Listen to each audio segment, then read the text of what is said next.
English-speaking friends, I salute you in the name of the Lord Jesus Christ.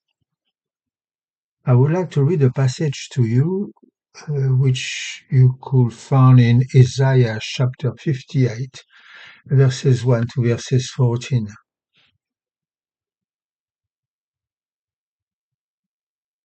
The Lord shall guide you continually and satisfy thy soul in drought, and will strengthen your frame. And you will be like a water garden, like a spring whose water never fails. That, by the way, is Isaiah 58, verses 11. Now, my question today is very simple. How does your back garden look like? Very important. Let me put the screen properly. Yes, how does your back garden look like? I dare to ask you that question because many of us never forget the importance of looking after our front garden, but have the tendencies to neglect the back one. Many times we make the effort to keep the front garden trim and tidy because of the passerby and the neighbors across the road. You never know what they might say or think looking at it. But we do not worry too much about the back one unless we are a really good gardener and have a lot of time to look after it. It is interesting to look at the state of the back garden because they tell so many stories about their owners. So let us be peeping Tom and watch the state of our neighbor's back garden without being noticed. A patch of grass with a few scattered toys and a playpen will indicate the presence of little children. A trampoline in the middle of a back garden will make you realize that the owner is in need of exercise, oh dear, and must lose some weight. The cloth on a washing line can also disclose the personality and the character of the owner. Some gardens are neglected by their owner because of illness, old age, or tiredness and can look a bit sorry for themselves. Some reveal the hobby of their owner as well. Some unfinished ones are the result of abandoned dreams. Some full of junk and broken car are uh, the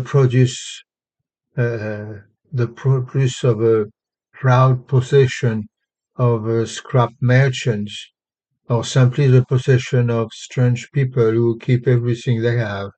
That does happen, you know. I remember a lovely story of a philosopher who could not stop praising his garden to all his friends. He could not stop talking about the tree, the flower, the beds of the plants and the green grass. He would also mention the amazing view you could enjoy from his garden. They all thought that he was the happy possessor of a large garden. So, but when he took them to his garden, what a surprise. They enter the uh, the garden through a narrow strip of ground surrounded by high wall blocking any views. In the middle of it there were only a small patch of grass and some insignificant plants. They could not hide their disappointment, considering all what he had boasted about his beautiful and amazing garden. The philosopher replied, smiling and raising his head, "See how high it is." You see, my friend, back gardens are not measured by their area, but by their height. Do you see your back garden like that? The robins, the blackbirds will sing as sweet for you in your small garden as they do for the man who owned the Palais de Versailles in France and employ over 100 gardeners. The finches which visit your back garden are as beautiful colored as those you will see in the ground of Preston Manor. And the sun does shine on your back garden just as freely and warmly as on the stones of the lovely Arundel Castle, you know. Do you see how high your garden is now?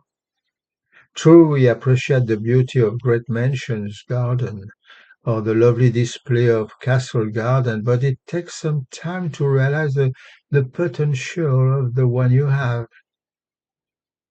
So why not try to make the same effort to present our back garden as beautiful as the front one? True, isn't it? Very important.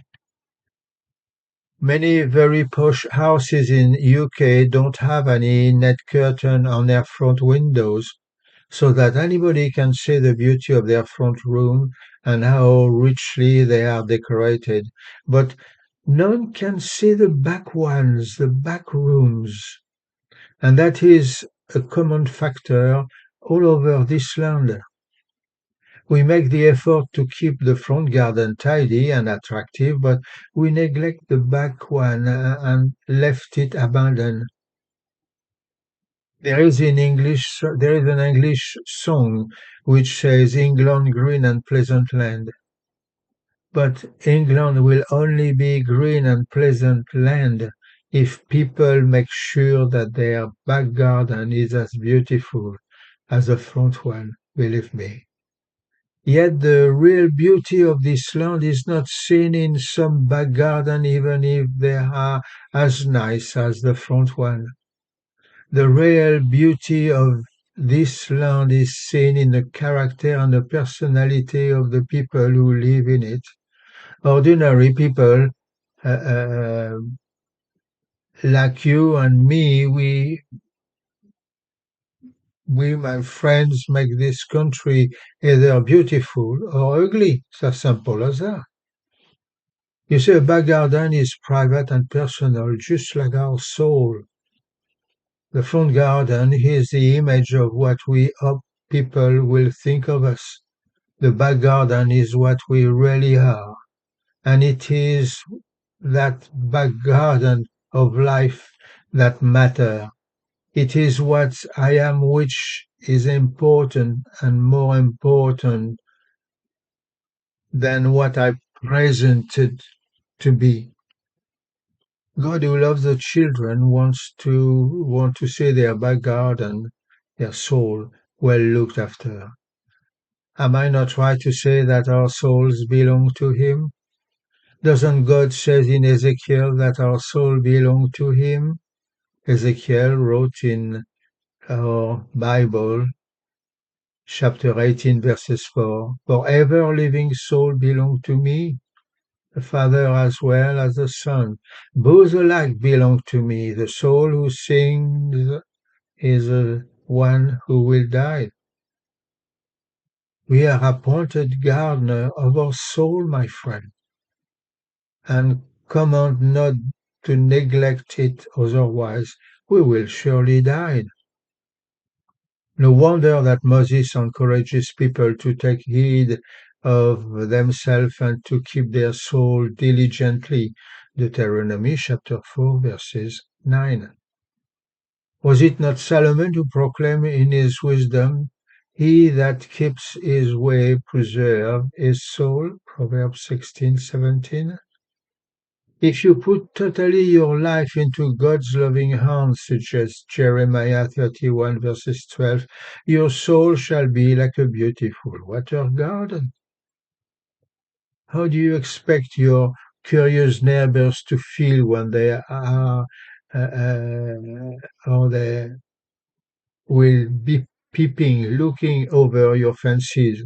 and see your back garden, the back garden of your soul, surrounded by thistles and thorn bushes. Protected by God's love, your garden should not have any ground for jealousy, grumbling, selfishness, judging, gossiping, bittering, perfidy, and slanders. In the back garden of your soul should flourish love, kindness, gentleness, patience, and understanding. But is this the case?